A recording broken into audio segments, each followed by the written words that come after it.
Good morning again, boys. Today is March 14th. Sorry, March 15th. Sorry about that. And today we are in Luke 1, again, towards the end of the chapter. And you'll recognize that I really enjoy the book of Luke. I love the way that Luke writes. I think he's a great writer, gives a lot of great details, some of which are really easily verifiable from history and from archaeology.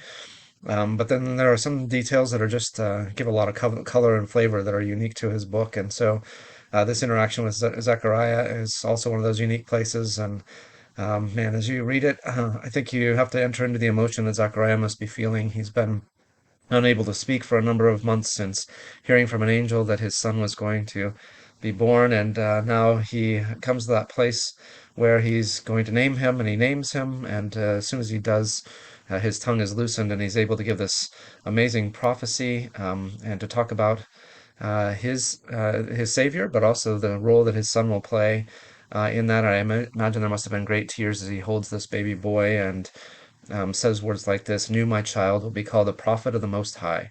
He will go on before the Lord to prepare the way for him, to give his people the knowledge of salvation through the forgiveness of their sins. Because of the tender mercy of our God, by which the rising sun will come to us from heaven, to shine on those living in darkness and in the shadow of death, to guide our feet into the path of peace."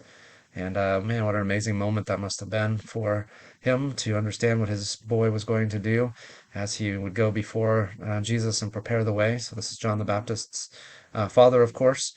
And I love that he recognizes the tender mercy of God even after the years of patient waiting, that that he would be tenderly merciful to them, and that he was sending them a light into the darkness, and that his boy was going to get the chance to help guide our feet into the path of peace. And again, only a baby boy, and wondering about all that's going to be done by the Lord through him is an amazing experience, and probably not for anybody even more than it would have been for Zechariah, because he had been prepared for that. So I like that little detail, and again, it gives a lot of life to this book from Luke, and we are richer because of it. So that's it for today.